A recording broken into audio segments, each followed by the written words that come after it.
Baik, sebentar lagi kita akan mulai. Ustaz Abu Umar ialah seorang alumnus dari Al-Madinah International University. Beliau akan membawakan dengan judul meningkatkan kekebalan iman sebagai jalan menuju keistiqomahan. Baik, singkat langsung saja kita serahkan kepada Ustaz Abu Umar untuk membawakan kajiannya. Kepada Ustaz dipersilahkan. Bismillah. Assalamualaikum warahmatullahi wabarakatuh.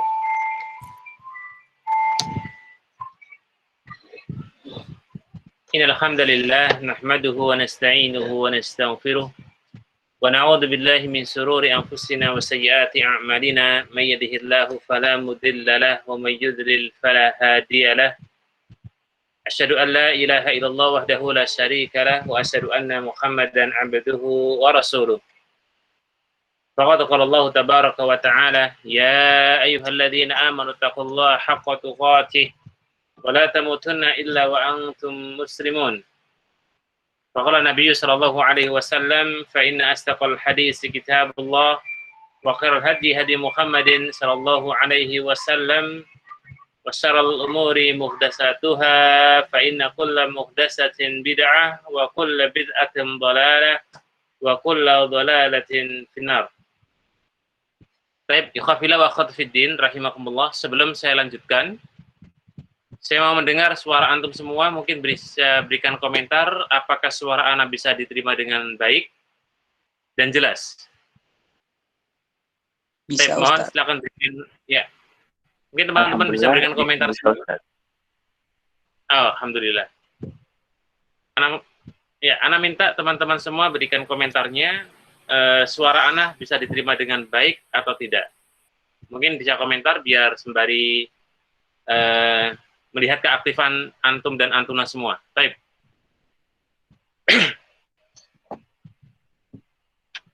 Baik, yang sudah bergabung bisa berikan komentarnya. Bagaimana suara pemateri sudah bisa diterima dengan baik atau belum? Tapi sembari ana nunggu, tafadhol yang baru bergabung atau yang sudah bergabung untuk memberikan komentarnya sebelum masuk ke materi. Ya, saya tunggu kurang lebih 1 menit ya, respon dari teman-teman, sehingga nanti bisa saya lihat seberapa respon dari teman-teman semua. Nah, syukron.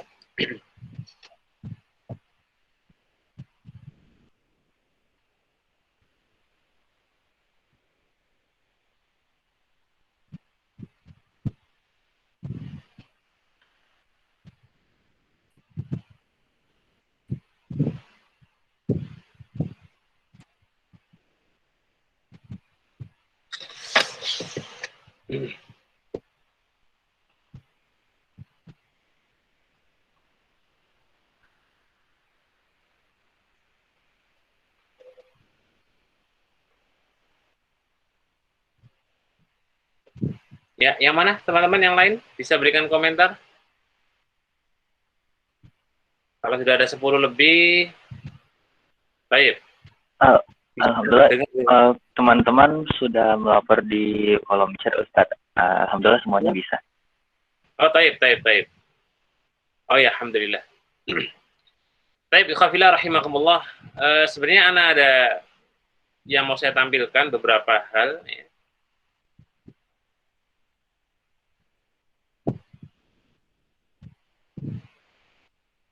Coba saya tampilkan, semoga bisa dibaca teman-teman. Baik Ustadz, mangga.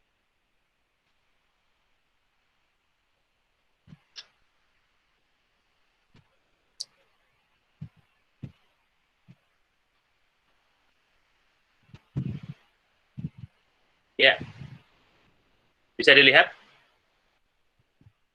Sudah tampak Ustadz.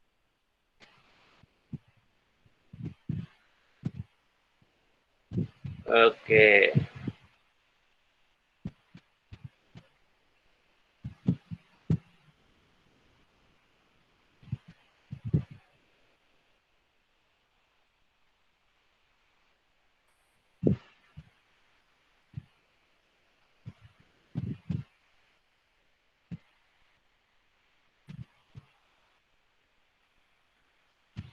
Baik. Alhamdulillah, wassalatu wassalam, amma ba'd.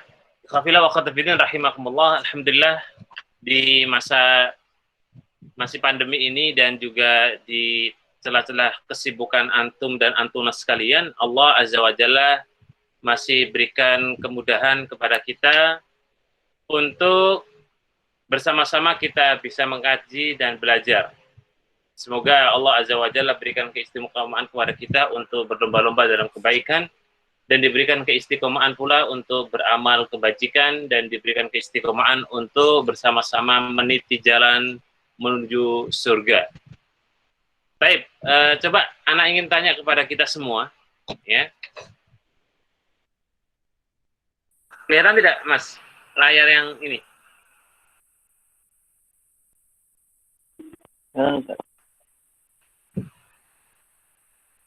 Belum kelihatan? Sudah. Oke, coba. Saya mau tanya ke kita semua, teman-teman, ya. Sebelum masuk ke materi, saya punya sebuah pertanyaan yang mungkin barangkali untuk merepresentasikan bagaimana sebenarnya kita, gitu. Kira-kira kalau kita bicara masalah kehidupan itu, apa sih yang kita cari, gitu ya? Atau seseorang ketika dia hidup di dunia ini, apa yang dia inginkan? Ya. Mungkinkah dia mencari karir yang istimewa, pendidikan yang selangit, rumah yang wow, ataukah mobil-mobil yang barangkali diharapkan yang bisa menyenangkan hati, anak yang hebat, atau yang seperti apa? Nah, ini yang menjadi sebuah awal, ya, sebelum nanti kita bicara masalah bagaimanakah kita meningkatkan kualitas iman kita agar kita menjadi istiqomah, gitu. Maka berarti kita punya latar belakang untuk kita ini senantiasa bagaimana kemudian mendapatkan apa yang kita inginkan. Misalnya di antara sekian pertanyaan ini, kira-kira kalau teman-teman saya tanya, pilih yang mana kira-kira? Atau mungkin punya jawaban tersendiri? Pastinya kita memiliki sebuah semacam ideologi, gitu ya, semua keinginan, harapan juga. Ketika misalnya kita berharap misalnya punya ingin anak soleh dan soleha, atau mungkin misalnya ingin berharap mendapatkan pendidikan yang baik. Nah, disitulah kita harus kemudian bagaimana bisa istiqomah dalam melangkah menuju satu titik yang kita harapkan. Kita melangkah dalam satu titik yang kita inginkan, gitu. Itulah yang nantinya akan menjadi tempat pijakan kita untuk bagaimana kita ini bisa istiqomah. Karena ketika orang itu sudah meniatkan untuk menggapai sesuatu, maka di situ dia akan berusaha untuk bagaimana agar kemudian apa yang dia cita-citakan, apa yang dia inginkan, maka dia raih. Gitu. Maka seorang ketika hidup di dunia, pastinya dia memiliki amanah terbaik, ya. Dan menjadi dasar pemikiran kita, ingat, ketika kita memahami dunia dan akhirat itu dalam sebuah hadis, Nabi kita Muhammad bin Abdullah sallallahu alaihi wasallam pernah bersabda bahwa ketika sahabat Abdullah bin Umar radhiyallahu taala anhuma, ketika itu akhada Rasulullah sallallahu alaihi wasallam bimankibayya. Jadi pernah suatu ketika Nabi itu memegang kedua pundak saya. Ya, ini sebuah juga kedekatan Nabi dengan para sahabatnya. Dan di sini juga bagi teman-teman yang sekiranya punya teman dekat, teman karib, ya, yang dimana teman dekat, teman karib kita itu, ya misalnya dia sedang diuji Allah dengan bentuk, ya berbuat maksiat, berbuat kesalahan, berbuat dosa, maka tugas kita dekati dia. Tugas kita bagaimana kita bisa merangkul dia. Tugas kita bagaimana kemudian bisa mengajak dia, memegang tangannya, agar kita ingatkan dalam hal-hal yang positif, hal-hal yang baik. Waktu itu Nabi Muhammad bin Abdullah memegang mangkipnya, ya, pundaknya sahabat Abdullah bin Umar radhiyallahu taala anhuma, seraya beliau bersabda kepada Abdullah bin Umar. Beliau bersabda, "Ya Abdullah bin Umar, kun fid dunya ka'annaka gharibun aw ghabirus sabil." Beliau menyebut bahwa, wahai Abdullah bin Umar, hiduplah engkau di dunia seakan-akan menjadi orang yang gharib. Ya. Orang gharib itu adalah orang asing. atau orang yang kemudian dalam kondisi perjalanan. Ya. Dan disitulah yang kemudian ditangkap oleh sahabat Abdullah bin Umar, bahwa kehidupan kita di dunia ini hendaknya sebelum kita melangkah lebih jauh, kita memahami bahwa kehidupan di dunia itu seperti Nabi sebutkan adalah gharibun au ghabirus sabil. Jadi seperti halnya kita ini orang asing gitu. Atau orang yang dalam kondisi safar. Artinya asing itu mungkin kita tidak kenal satu dengan yang lain. Kita tidak kenal satu dengan yang lain. Ini siapa, kemudian itu siapa. Kemudian dalam kondisi safar, kita pun melewati kota-kota, kemudian pergi. Ya. Nah, yang jadi akan jadi topik kita, yang menjadi tema kita, adalah ketika sahabat Abdullah bin Umar, radhiyallahu ta'ala anhu, beliau berkata, ini yang menjadi tema kita, bahwa bagaimana kita cara meningkatkan kualitas, ya, kekebalan iman, untuk menuju keistiqomahan. Perhatikan hadis yang disampaikan oleh sahabat Abdullah bin Umar berikut ini ya. Di bawahnya bisa dilihat di situ. Wa kana Ibnu Umar radhiyallahu anhu yaqul. Jadi ketika itu kemudian sahabat Abdullah bin Umar berkata, apa kata beliau? Idza amsayta fala tangdirus sabaha. Apabila telah masuk waktu sore ya, maka jangan tunda-tunda amal sholat itu kita lakukan. Jangan tunda-tunda sampai esok hari. Artinya di mana disuruh segera untuk beramal soleh, meningkatkan bagaimana kualitas iman kita kepada Allah Subhanahu wa taala. Dan nanti kita akan sebutkan beberapa poin penting terkait dengan bagaimana cara untuk meningkatkan kualitas iman agar senantiasa kita berbuat dan beramal ya, dan berpijak kepada keistiqomahan dalam iman tersebut. Begitu pula ketika sahabat Abdullah bin Umar mengatakan, faida asbahta, apabila waktu pagi datang kepada kalian, fala tangdirisil masa, maka jangan tunda-tunda. Jangan tunggu sampai datangnya waktu sore. Ya, di sini juga kenapa sahabat Abdullah bin Umar membuat sebuah ilustrasi gitu ya, sebuah gambaran. Kenapa ada waktu sore, jangan tunggu waktu pagi. Kemudian ada waktu pagi, jangan sampai tunggu waktu sore. Karena putarnya waktu ini, berputarnya waktu siang dan malam, ini akan membuat kita terkadang kalau sudah beraktivitas, ya, apalagi teman-teman di dunia akademisi, di dunia akademik, di pendidikan, ya sebagai mahasiswa, terkadang pasti ada aktivitas-aktivitas yang sifatnya itu mungkin, ya kalau kita bicara aktivitas atau perbuatan gitu ya, atau mungkin amal, ya semua hampir dari bangun tidur sampai mau tidur lagi itu aktivitas gitu ya, amal. Tapi mana di antara amal-amal itu yang kemudian muhimu fal aham, amal yang paling penting dan terpenting. Oke, kita punya misalnya gini ya, sebuah kasus. Ada ajakan teman, misalnya untuk, ya anggaplah hari ini adalah buka bersama begitu. Kemudian ajakan kedua, undangan dari kedua orang tua. Ya, misalnya disuruh pulang, ya, dan rumah kita dekat dan terjangkau ya pastinya. Dua undangan ini mana yang paling penting begitu kan? Ya pastinya memenuhi panggilan orang tua itu jauh lebih penting gitu. Ya. Karena mungkin inilah yang disebut dengan muhimu al-fal ahamu. Perkara yang penting dan terpenting. Maka didahulukan gitu, ya. Baik. Kemudian kelengkapan hadis khud min sikatika li maradika wa khud hayatika li mautika, maka jadikanlah sehatmu sebelum datangnya masa sakit dan jadikanlah masa hidupmu sebelum datangnya ajal kematian. Maka di hadis yang mulia ini ikhwah fillah wa akhwat fiddin rahimani wa rahimakumullah, bisa menjadi sebuah isyarat gitu ya, menjadi bahan renungan kita bahwa begitu pentingnya sebuah nasihat bagaimana kita ini bisa kemudian meningkatkan kualitas iman dengan cara apa? Jangan pernah menunda, menunggu ya, hari berikutnya, hari lusa, minggu depan, bulan depan, tahun depan. Jika segera kita bisa lakukan amal sholat itu, maka segera lakukan.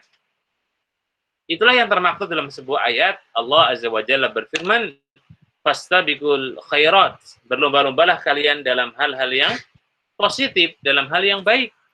Ya, maka di situ kita bisa melihat bahwa perlombaan-perlombaan dalam agama ini yang menjadi sesuatu itu terpuji adalah di saat kita ini berlomba-lomba untuk menggapai kebaikan. Baik, ikhwafillah rahimani wa rahimakumullah. Kemudian beberapa poin yang lain di sini kalau kita melihat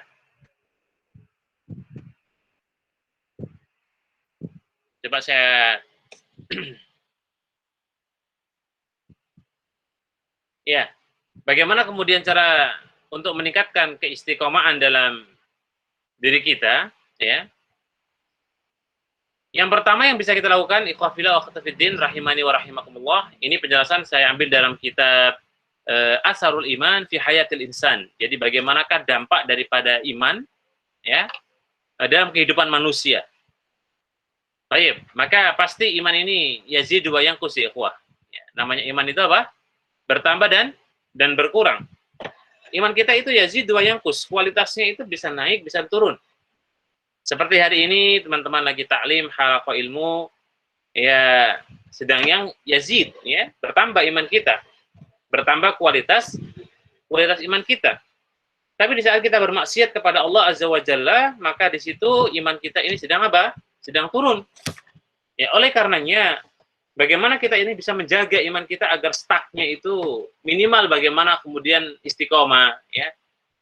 Baik, maka dalam kitab Asarul Iman fi Hayatil Insan disebutkan oleh muallif rahimallahu taala,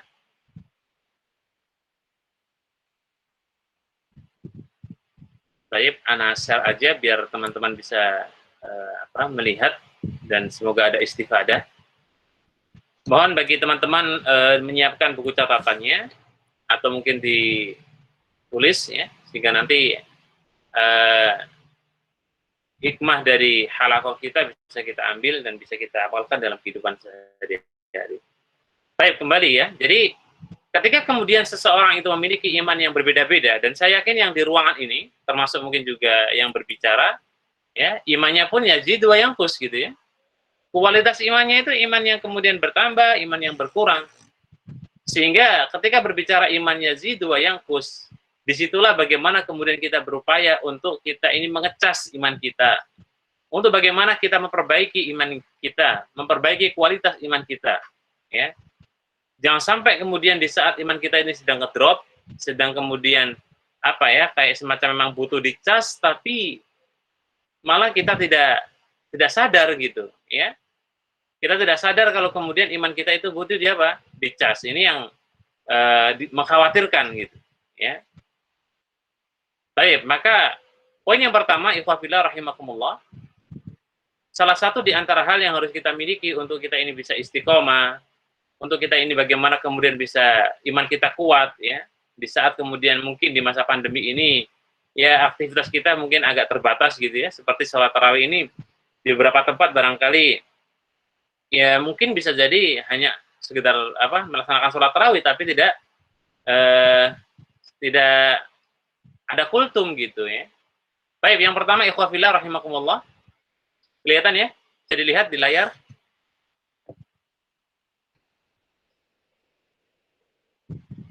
Ya, baik.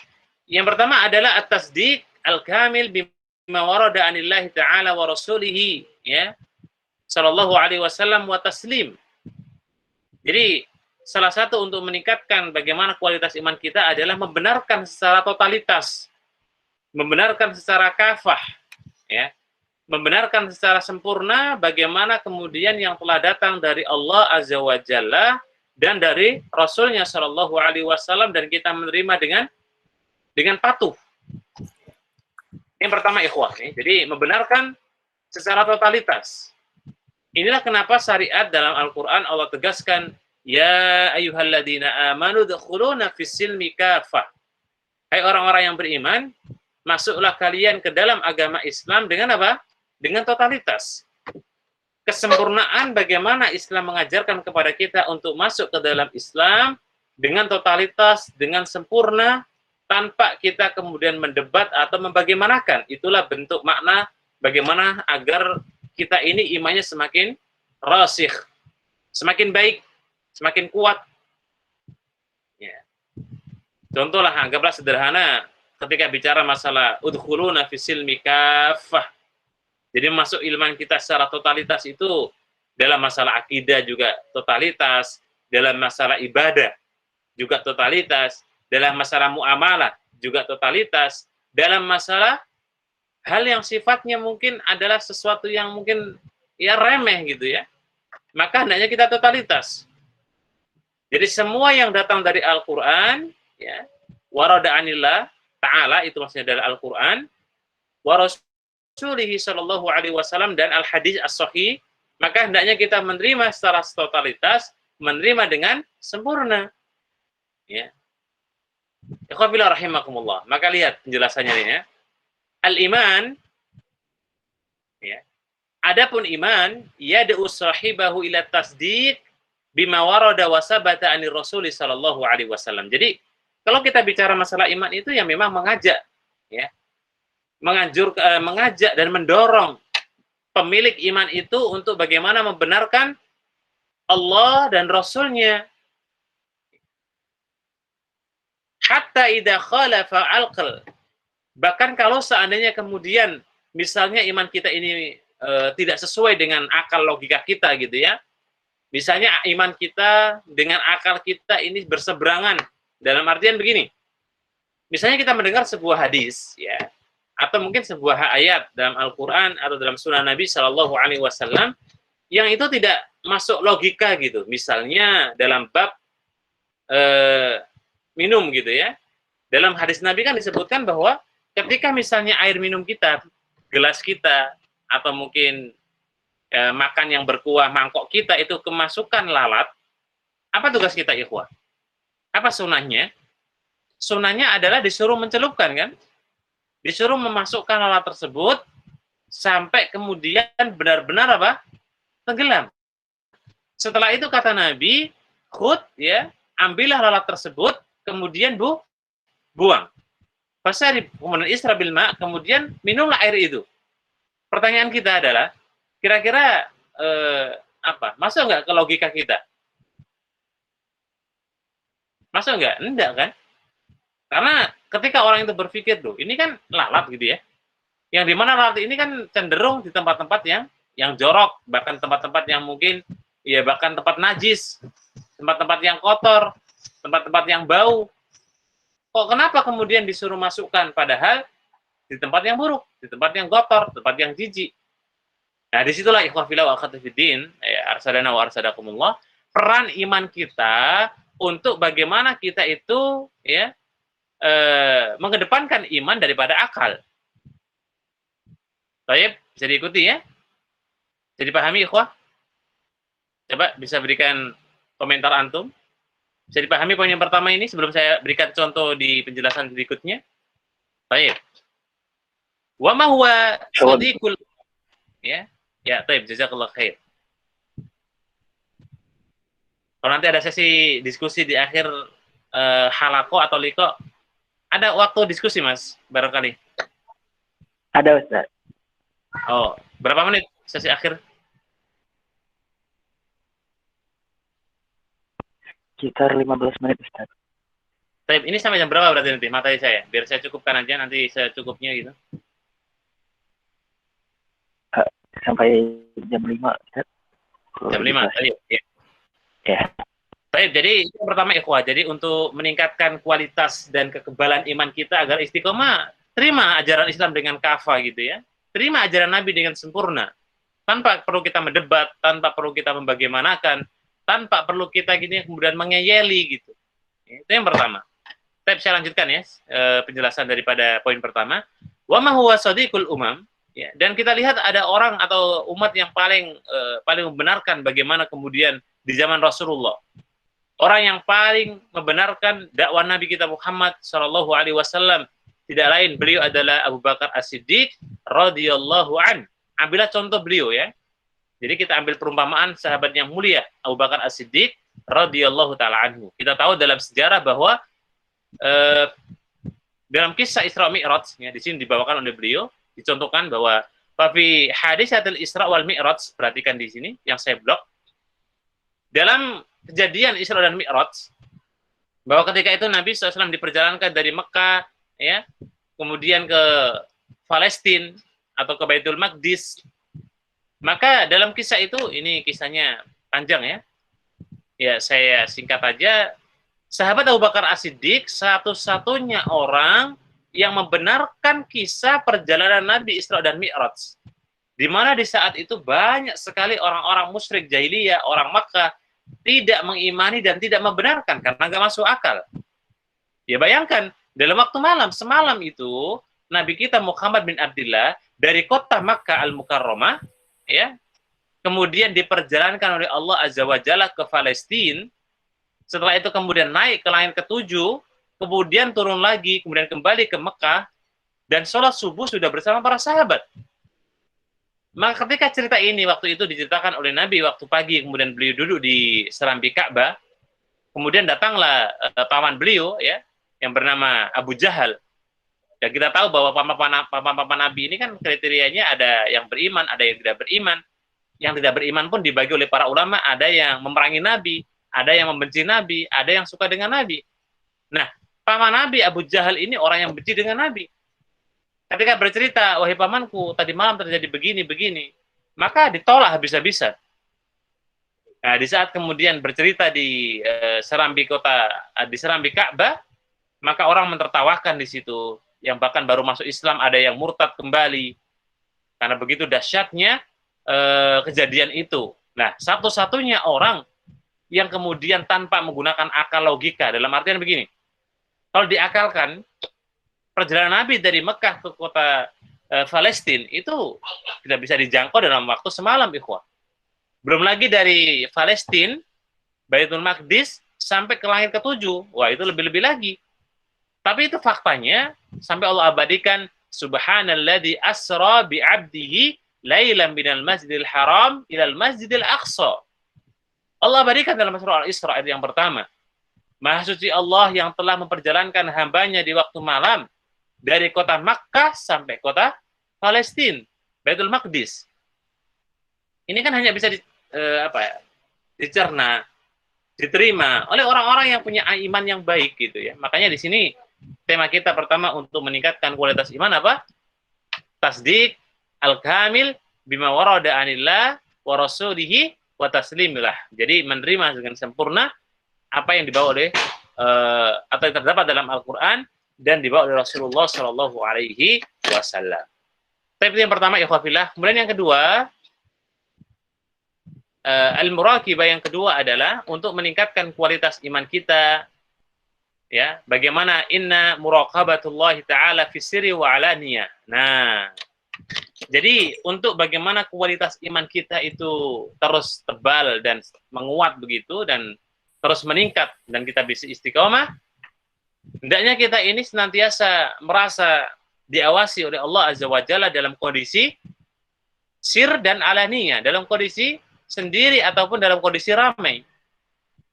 Ya, dalam kondisi sendiri, dalam kondisi sepi, dalam kondisi rame-rame, dalam kondisi bersama dengan teman-teman, itu kita merasa ada muraqabah, ya ikhwah.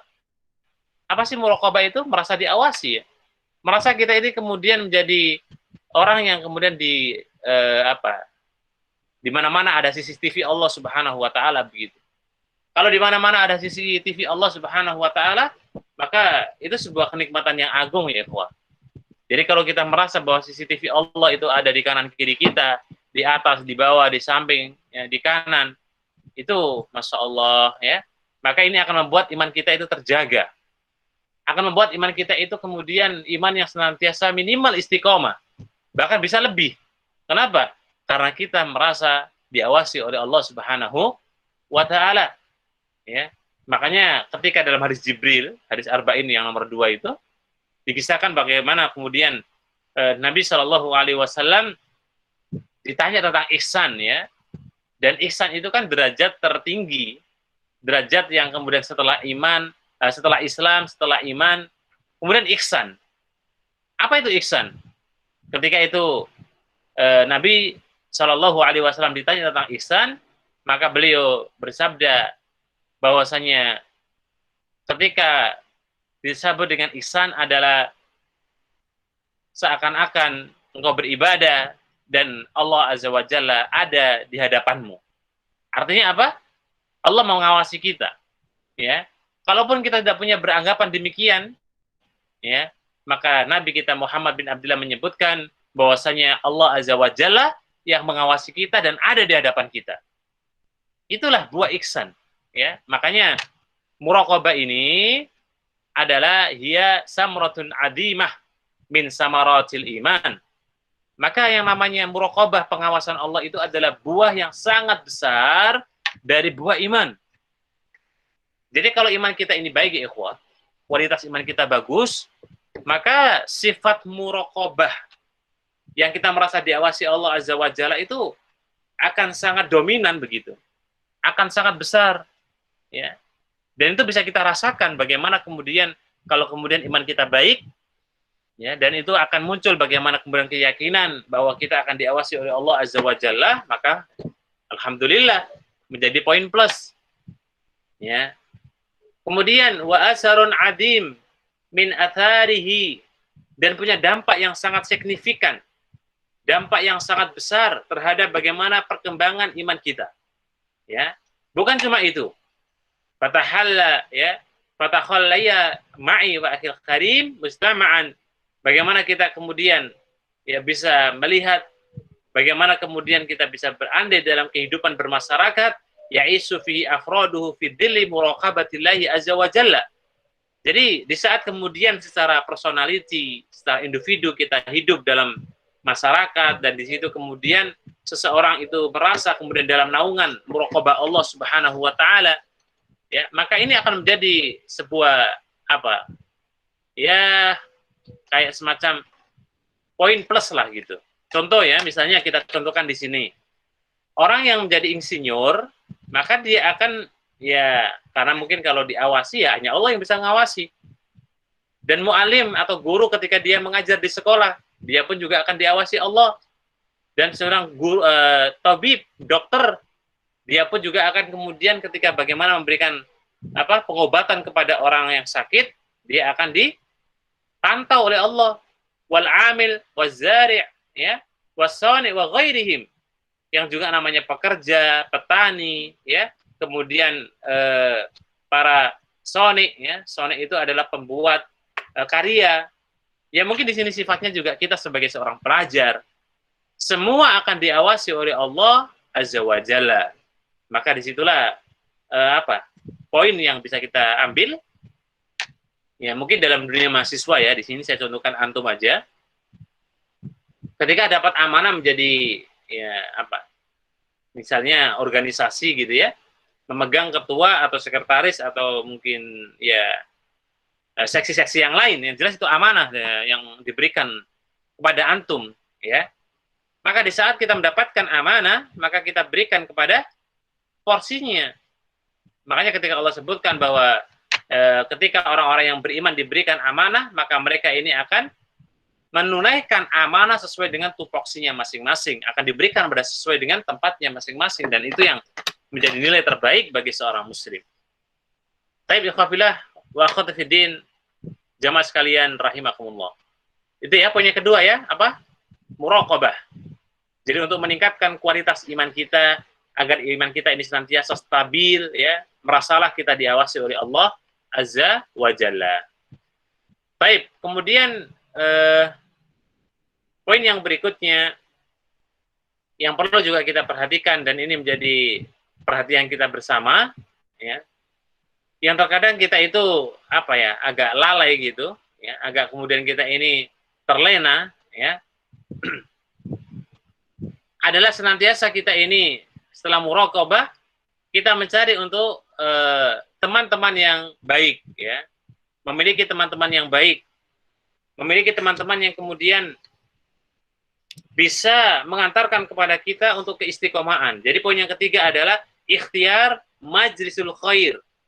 Pilihlah teman-teman yang baik. Pilihlah teman-teman yang istimewa untuk kita jadikan teman, untuk kita jadikan sebagai komunitas yang bisa mengajak kita dalam perbaikan, dalam kebaikan. Dan memilih teman yang baik ini, ikhwafillah, terdapat dalam sebuah hadis, Rasulullah Shallallahu Alaihi Wasallam pernah bersabda, "Masalul jalisi wasu'i, perumpamaan teman yang baik dan teman yang buruk, itu perumpamaannya adalah seperti orang sedang memandaikan besi dan teman yang sedang berjual minyak.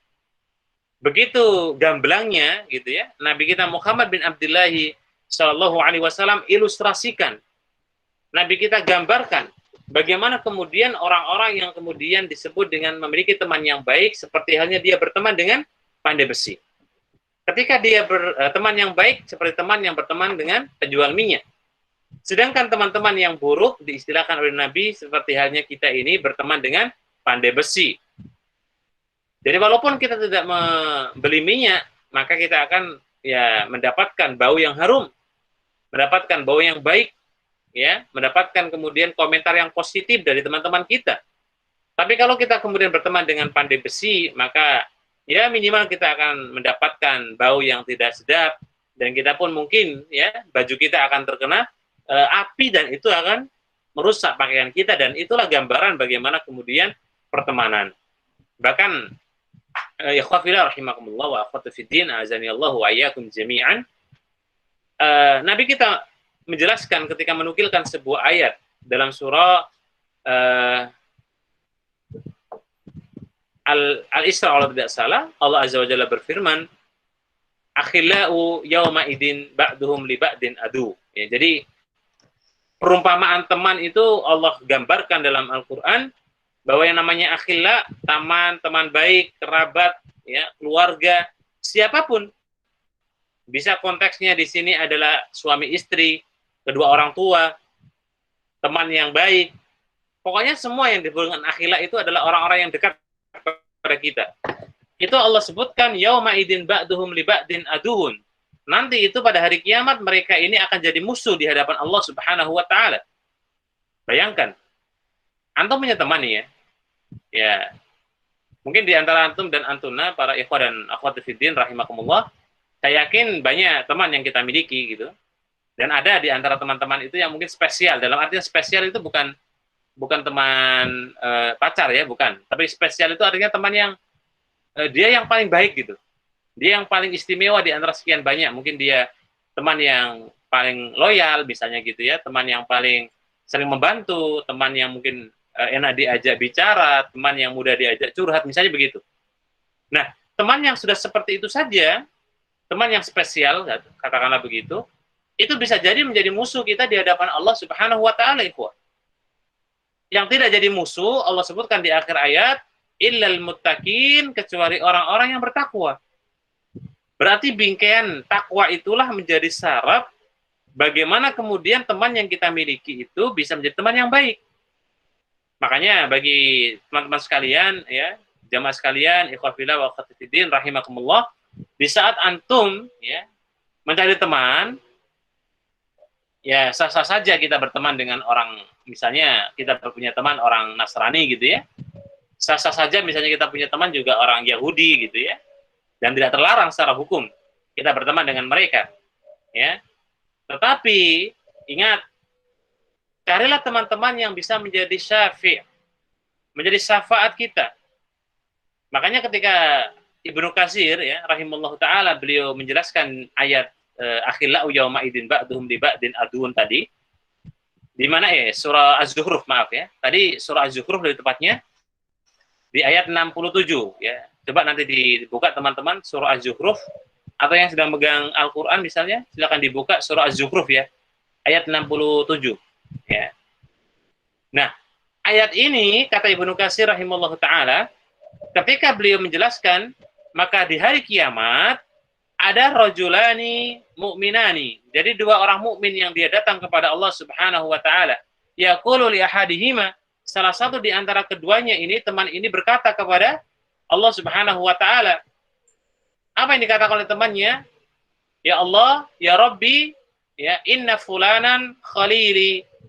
Wahai Allah, wahai Tuhanku, temanku ini adalah dulu di dunia ya'muruni bi ta'atika wa yanhani an maksiatika.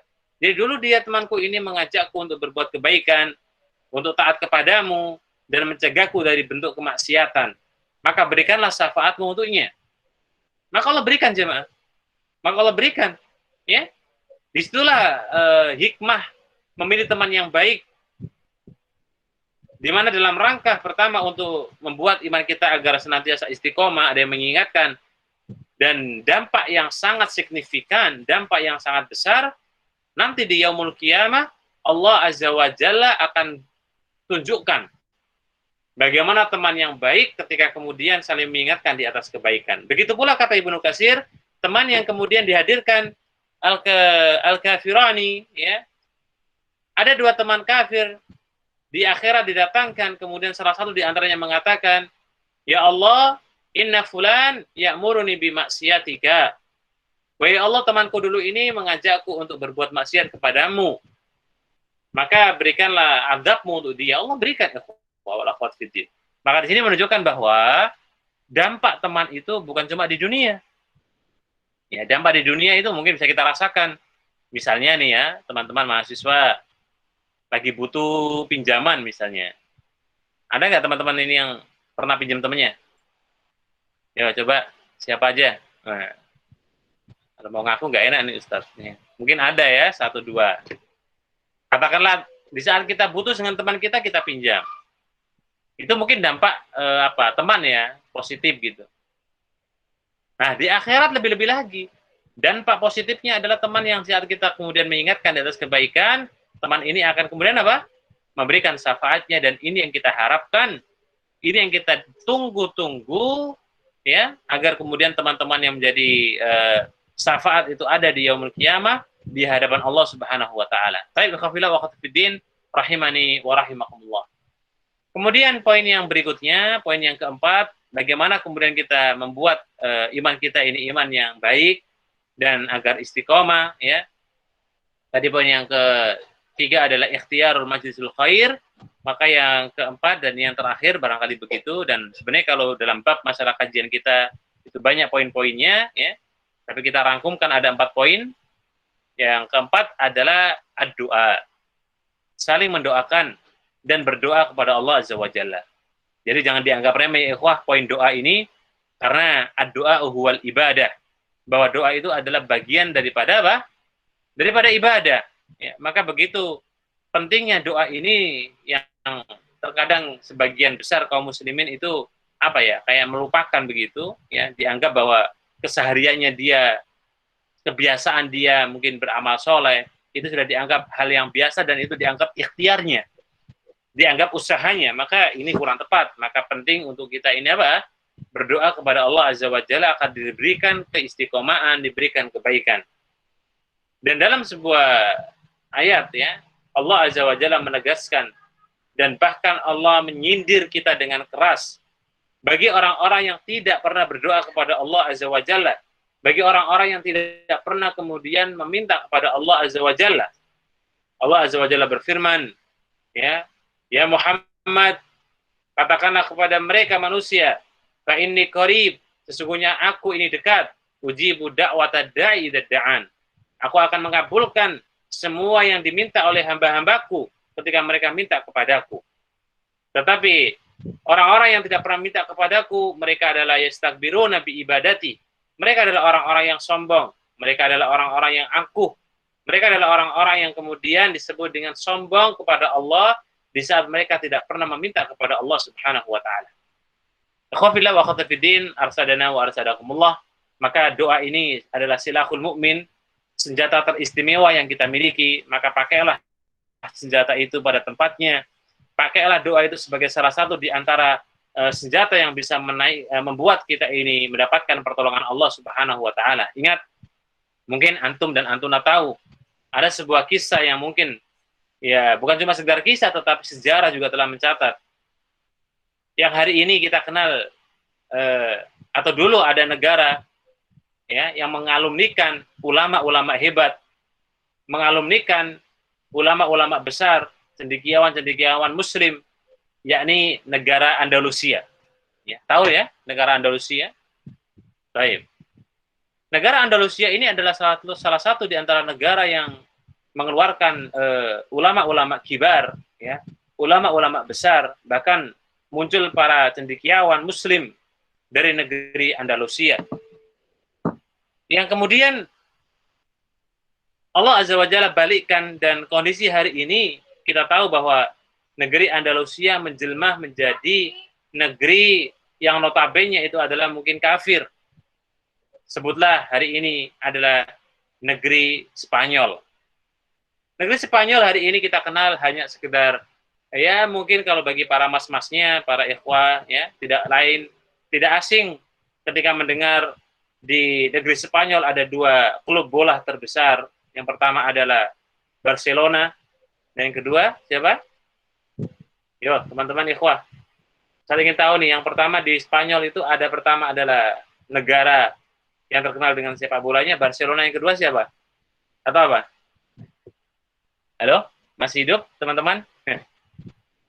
Masih semangat nih? Coba berikan komentarnya. Yang satunya negara apa, ikhwah? Khusus untuk ikhwan ya. Di Spanyol ada dua negara raksasa sepak bola. Pertama adalah Barcelona, yang kedua, Madrid, Masya Allah ya. Siapa ini? Mas Yusri, barakallahu fiik. Antum hobi bola juga ini, Mas Yusri? Suka main bola juga? Biasanya teman-teman yang tahu mungkin suka bola gitu ya. Dan akhwat pun atau kaum muslimat juga mungkin bisa jadi tahu gitu ya.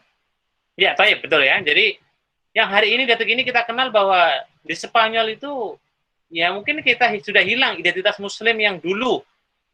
Negeri Andalusia yang sekarang menjelma menjadi Spanyol gitu ya. Yang kita kenal cuma mungkin barangkali adalah ya sepak bolanya begitu secara garis besar. Kalau ornamen-ornamennya masih ada ya.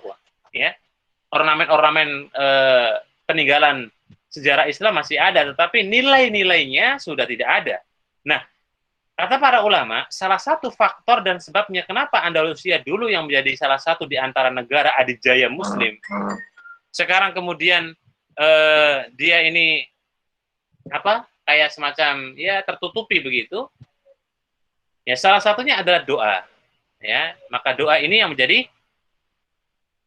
adalah menjadi salah satu di antara senjata. Maka berdoalah kepada Allah Subhanahu wa taala. Makanya kenapa Allah Azza wa Jalla mengajarkan kepada kita, ya muqallibal qulub, tsabbit qalbi ala dinik, ya. Ya muqallibal qulub, wahai zat yang membolak-balikkan hati. Tsabbit qalbi ala dinik, tetapkanlah hati kami dalam agamamu. Ini penting sekali ya. Dan disinilah juga bisa kita katakan bahwa poin yang keempat yang ingin saya sampaikan, bahwa untuk kita ini istiqomah mendapatkan iman kualitas yang baik, maka kita senantiasa berdoa kepada Allah Subhanahu wa taala, meminta agar diteguhkan keimanan kita, ketakwaan kita, dan agar kualitas iman kita diberikan oleh Allah Subhanahu wa taala yang terbaik. Dan berdoalah senantiasa kepada Allah, ya musarrifal qulub, sarrif qulubana ala ta'atik. Waidat yang kemudian memalingkan hati, mencondongkan hati, condongkanlah hati kami ke dalam ketaatan kepadamu. Begitulah bagaimana yang diajarkan oleh junjungan Nabi Agung Muhammad Sallallahu Alaihi Wasallam. Baik, ikhwafillah wa akhwatifiddin rahimakumullah, demikian yang dapat kita bagikan. Semoga materi yang singkat ini menjadi penambah wawasan keilmuan kita dan menjadi cakrawala ilmu yang baru bagi kita dan bisa kita amalkan dalam kehidupan kita sehari-hari. Dan sesi yang terakhir barangkali nanti ada sesi diskusi atau pertanyaan. Fa'alaihi tafadhal maskura wa jazakumullahu khair wallahu a'lam bishawab. Saya kembalikan pada moderator. Assalamualaikum warahmatullahi taala wabarakatuh. Waalaikumsalam warahmatullahi wabarakatuh. Jazakumullahu khairan. Baik, selanjutnya kita akan memasuki sesi diskusi. Yaitu tanya jawab. Mengingatkan lagi kepada teman-teman apabila ingin menyampaikan pertanyaan pada Ustaz, dapat juga melalui kolom chat dengan format nama underscore asal instansi underscore pertanyaan, atau bisa langsung open mic. Baik Ustaz, ini di kolom chat sudah ada beberapa pertanyaan yang dikirimkan. Pertama, pertanyaan dari ST GM ingin bertanya, apabila kita sadar bahwa butuh mencas iman kita yang sedang jatuh, namun kita cenderung menunda-nundanya, apakah hal tersebut termasuk ke dalam kategori fasik, Ustaz? Ya, taib, jazakallah khair ya pada Ukhti Esti. Taib. Pertama yang perlu kita kategorikan fasik, ya, fasik itu adalah definisinya adalah orang mukmin yang berbuat maksiat. Ya, jadi fasik itu mukmin tapi hobi maksiat, maka dia menjadi fasik kategorinya. Fasikun itu pelakunya, kalau fusukun itu amalnya. Jadi ketika kemudian seseorang itu berbuat maksiat, maka kefasikan dia lakukan, maka kefasikan dia dapatkan. Nah, adapun di saat kemudian dia sadar imannya sedang drop gitu ya, imannya sedang kemudian level terendah, tapi tidak dicas dengan bentuk kemudian dia beribadah, berbuat ketaatan, maka ya dikhawatirkan ketika imannya turun nanti cenderung kemudian berbuat maksiat, itu maka menjadi fasik. Tapi kalau kemudian tidak mengecasnya iman di saat dia kemudian sadar bahwa imannya butuh dicas dan dia tidak mengecas imannya, maka disitulah kemudian turunnya iman dan mungkin terkategorikan sebagai ya orang yang kemudian dia berbuat kemaksiatan, ya, karena dia tahu itu sesuatu yang negatif, tetapi kemudian dia tidak perbaiki. Ya, itu yang pertama. Yang kedua, di saat kemudian iman kita lemah, ikhwah wa akhwat fiddin, dan kita pun sadar itu, kadang-kadang kita tahu nih, iman terbaik kita kapan, iman terjelek kita, terendah kita itu kapan. Nah, di saat iman kita terpuruk, maka segeralah kita mengambil air wudhu dan kemudian kita berdoa kepada Allah Subhanahu wa taala agar kemudian iman kita diberikan yang terbaik, ya. Nah, wallahu a'lam bishawab. Baik, jazakallah. Dan selanjutnya ada pertanyaan dari Nabila atau UGM ingin bertanya, Ustaz, bagaimana jika terkadang timbul keraguan terhadap keimanan diri sendiri? Seperti mempertanyakan apakah jalan yang sudah dipilih ini benar-benar jalan yang benar. Bagaimana cara meyakini dan memperkokoh kembali iman tersebut, Ustaz? Baik, barakallahu fiik pada Ukhti Nabila. Semoga Allah Azza wa Jalla berikan kepada kita keistiqomahan. Yang pertama, bagaimana terkadang kita timbul rasa keraguan ya terhadap diri. Ini subhat syaitan yang kuat, ya ikhwah fillah wa akhwat fiddin. Jadi kalau muncul seperti ini, segera banyak istighfar, hati-hati, waspada. Ketika muncul keraguan dalam diri kita, ini iman benar atau tidak? Artinya, saya ini di jalan yang benar atau tidak? Ketika Allah Azza wa Jalla tegaskan, inna dina indallahil Islam. Sesungguhnya agama di sisi Allah Ta'ala yang paling benar, yang diridhoi adalah Islam. Ya, ketika kemudian kita paham dan kita sadar bahwa agama yang di sisi Allah adalah Islam, maka hendaknya kita ini hilangkan keraguan. Iman itu akan kemudian tumbuh ikhwal akhwat fiddin di saat salah satunya adalah apa? Al-yakin. Keyakinan itu yang terkadang membuat kita semakin yakin terhadap iman. Ya, kalau sampai kemudian kita ini ragu, ya, atau kemudian ada semacam tercampur dengan keraguan, maka ya ini yang naudzubillah, ya. Terus bagaimana cara meyakinkan dan mengokohkan iman kita? Thayyib, yang pertama tadi ya. Nah, ini pertanyaan kita sudah masuk dalam bahasan bagaimana cara mengokohkan iman. Pertama adalah terima semua yang dalam Al-Qur'an dan As-Sunnah. Kemudian yang kedua, senantiasa kita merasa diawasi oleh Allah Azza wa Jalla. Dan yang ketiga, senantiasa kita memilih teman yang spesial, teman yang baik, teman yang bisa menjadi ajang kompetensi kita, ajang perlombaan dalam diri kita untuk berlomba-lomba dalam kebaikan. Dan yang keempat adalah kita berdoa kepada Allah Azza wa Jalla, senantiasa kemudian kita mendapatkan kebaikan di saat kita kemudian terpuruk. Baik, wallahu a'lam bishawab.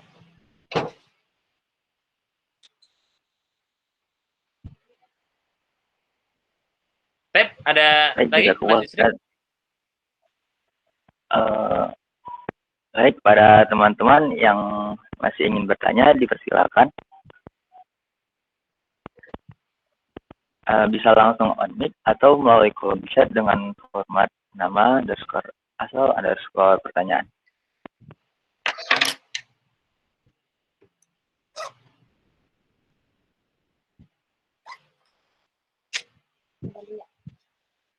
Berapa? Mari.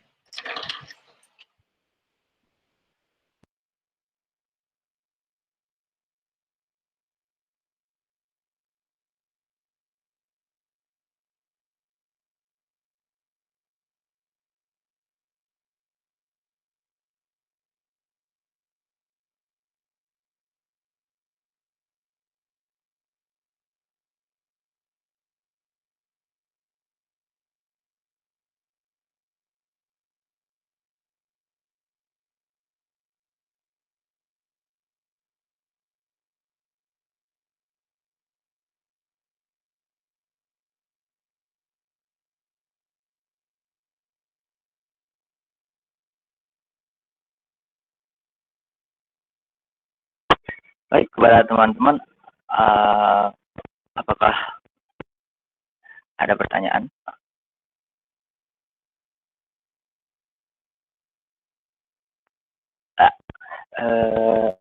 Sepertinya ada pertanyaan lagi, Ustaz. Pertama dari Abil GM ini bertanya, bagaimana istiqomah meningkatkan iman di tengah kesibukan sebagai mahasiswa yang banyak tugas menumpuk, ya Ustaz. Baik, barakallahu fiik. Ya, Masya Allah ya, kalau mendengar mahasiswa dengan kesibukan yang menumpuk ini, emang kita hanya bisa berdoa semoga Allah Azza wa Jalla berikan kepada kita itu waktu yang berkah gitu ya. Waktu yang berkah, waktu yang kemudian manfaat, waktu yang kemudian benar-benar bisa kita dapat kebaikan di situ. Baik, khafilah rahimakumullah. Meningkatkan di saat kita kemudian sibuk dengan aktivitas, maka pilihlah tadi kita sampaikan singgung sedikit ya, bahwa muhimu fal ahammu, jadi hal yang paling penting dan yang terpenting itu kita dahulukan di saat tengah-tengah kesibukan kita. Maka mahasiswa itu memang idealnya dan identik dengan bagaimana dia bisa memilah dan memilih ya, manakah yang lebih manfaat dan manfaatnya besar yang bisa dia lakukan, sehingga sesuatu yang dia lakukan itu bermanfaat ya. Nah, untuk istiqomahnya meningkatkan kualitas di tengah kesibukan kita, istiqomah ya kita jadwalkan aja kira-kira manfaatnya apa, manfaat yang lebih besar apa ketika amal ini kita lakukan, kalau ini yang kita lakukan. Jadi kita lebih tahu di situ ya. Ketika di saat kita lebih tahu mana yang lebih besar, maka semoga itu menjadi salah satu wasilah gitu ya, perantara untuk kita lebih istiqomah ya di saat banyaknya kesibukan yang menimpa mahasiswa gitu ya. Nah, jazakallahu khair, wallahu a'lam bishawab. Selanjutnya ada pertanyaan lagi dari Hanif. GM ingin bertanya, jazakallahu khairan atas kajiannya. Sekarang ini sedang marak tuduhan terkait radikal. Bagaimana cara yang benar untuk menanggapi tuduhan tersebut, ya Ustaz? Insyaallah, barakallahu fiik Mas Hanif. Semoga Allah jaga kita semua ya ikhwah. Tapi ini butuh penjelasan panjang ini ya. Dimana memang tidak kita pungkiri dan tidak kita nggak bisa kita hindari bahwa fitnah akhir zaman ini akan terus berjalan begitu, akan terus bahkan berkembang ya, sejalannya waktu semakin dekat dengan hari kiamat, maka fitnah itu akan semakin besar ya ikhwah. Itu pertama yang harus kita sadari ya. Jadi semakin akhir zaman maka akan semakin besar fitnah. Di situ harus kita pahami, dan berarti di situ kebutuhan kita dengan ilmu, kebutuhan kita dengan apa? Dengan bagaimana pemahaman agama yang baik. Baik. Yang pertama, jika ada orang yang mengaitkan Islam itu radikal, ya, bagaimana tanggapan kita, bagaimana kita untuk menanggapi dengan bijak dan baik. Baik. Memang dulu pernah ada ya di zaman Nabi Muhammad bin Abdullah, bahkan sebelum Nabi, sebelum Khulafaur Rasyidun juga sudah ada. Jadi waktu itu Nabi pernah ada orang-orang yang datang kepada Nabi dan mengatakan, Muhammad, i'dil ya Muhammad. Ya, kata orang ini mengatakan, wahai Muhammad, berbuat adillah engkau wahai Muhammad. Bayangkan, Nabi kita itu kurang adil apa coba? Ya, tidak ada manusia yang teradil dalam bab memberikan hak-haknya kecuali Nabi kita Muhammad SAW. Maka di waktu itu tiba-tiba datang orang yang mengatakan, i'dil ya Muhammad, berbuat adillah wahai Muhammad. Kemudian di saat itu ada sahabat Umar bin Khattab radhiyallahu ta'ala anhu, dan Umar sudah mengeluarkan pedangnya untuk memenggal kepala orang ini. Tapi kata Nabi dengan luar biasa akhlak Nabi SAW, maka Nabi mengatakan, biarkan wahai Umar, karena di belakang ini atau di belakang orang ini ada banyak tipe-tipe yang seperti itu. Yang artinya apa? Dan ini juga senada dengan hadis Nabi ya. Nabi kita Muhammad bin Abdullah sallallahu alaihi wasallam telah menyebutkan bahwa saya khruju qaumun fi akhir zaman. Akan ada di akhir zaman nanti ya, kaum, kelompok atau komunitas di mana mereka-mereka ini adalah orang-orang yang sufahaul ahlam. Orang-orang yang kemudian pikirannya dangkal. Kemudian mereka adalah para pemuda Ya, dan Nabi katakan mereka bagian daripada yaqulun min khairi qailil bariyah. Jadi mereka bicara layaknya manusia kita. Artinya dia bisa bicara seperti bahasa kita. Yang menariknya lagi adalah mereka ini yang merukuna minad din. Mereka ini keluar dari agama kamanya merukus saham min ramiyati. Sebagaimana keluar anak panah dari sasarannya. Nah, hadis ini bisa kita tangkap ikhwafillah wa akhwatifiddin bahwa ada orang-orang yang mengatasnamakan dia ini adalah orang muslim gitu ya, tapi karakternya itu seperti orang yang terdapat dalam hadis ini. Yang iman mereka itu tidak sampai ke tenggorokan mereka, ya. Iman mereka tidak sampai ke tenggorokannya. Ke tenggorokan aja tidak nyampe apalagi ke hati mereka. Sehingga pertama kita katakan ada memang dia ini mengaku sebagai seorang muslim tetapi dia ternyata orang yang bukan muslim, artinya dia pemahamannya menyimpang. Ya, dan ketika kemudian ada orang yang menuduh, karena kalau bicara Islam dengan Muslim itu beda ya ikhwah, perlu dibedakan ya. Kalau Muslim itu bisa secara personality, secara individu, misalnya saya Muslim, berarti saya ya Muslim. Tapi kalau Islam itu adalah agama secara keseluruhan, maka tidak bisa kemudian Islam itu tercoreng gara-gara kemudian ya satu oknum atau kemudian Islam itu dikatakan begini gara-gara kemudian satu oknum, tidak bisa. Ya, seperti misalnya katakanlah ya fakultas atau mungkin kampus UGM lah ya, contoh ini sederhana saja. Kampus UGM itu misalnya ada salah satu mahasiswanya yang misalnya ya naudzubillah ya, ini contoh saja, misalnya sedang minum khamr atau membunuh dan itu terkenal masuk ke media sampai terkenal nasional katakanlah begitu. Pertanyaannya adalah apakah gara-gara satu oknum itu kemudian dikatakan bahwa UGM itu adalah kampus para pecandu khamr? Kan nggak mungkin, ya. Nah, ketika ada orang menuduh seperti tuduhan bahwa apa misalnya Anda ini radikal gini dan lain sebagainya, maka tidak bijak dan tidak benar. Karena kan kita bukan bagian daripada orang yang buat kerusakan gitu. Ya itu yang perlu kita hati-hati ya, perlu kita waspada. Baik, ikhwafillah rahimani wa rahimakumullah. Itu barangkali yang dapat kami berikan ya solusi atau barangkali tanggapan. Wallahu a'lam bishawab. Jazakumullah. Ya, apakah ada teman-teman yang masih ingin bertanya? Silakan. Jika belum, mungkin saya juga ingin bertanya, Ustaz. Oh, ini terkait dengan mungkin apabila kita merasa bahwa ibadah kita rajin, sehingga kita seperti merasa bahwa merasa dari diri sendiri itu bahwa diri kita sudah sedang berada di tingkat iman yang tinggi, yang tidak jatuh. Apakah itu bukan termasuk ke dalam ria dan justru ternyata iman kita sedang jatuh-jatuhnya saat itu, Ustaz? Bagaimana ya, Ustaz? Sahib, ya. Ya di saat iman kita sedang turun gitu, memang harus ini. Ya. Tadi poinnya gimana, Mas?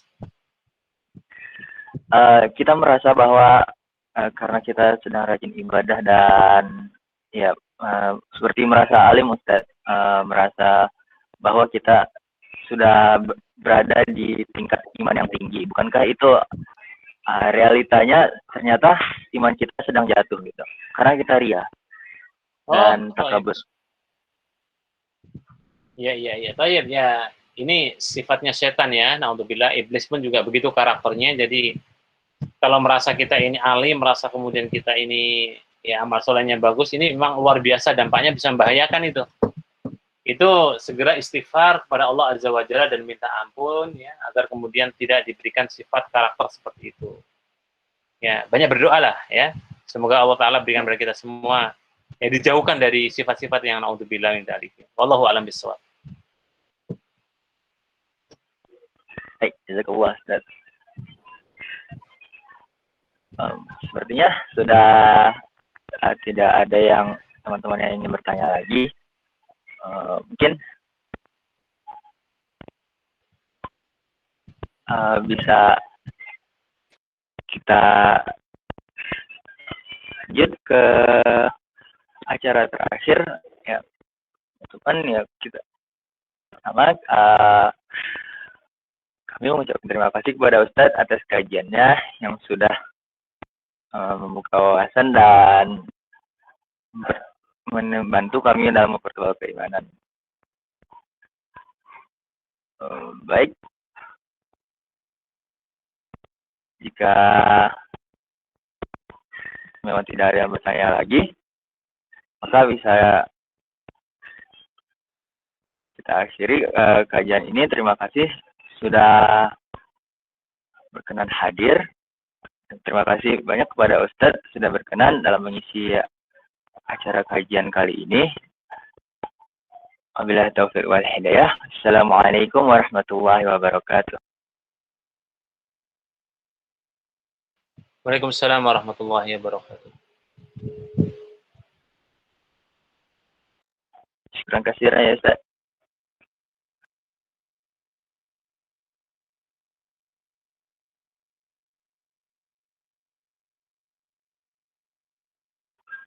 Ya, jazakumullah khairan teman-teman. Dipersilahkan untuk meninggalkan room. Terima kasih banyak.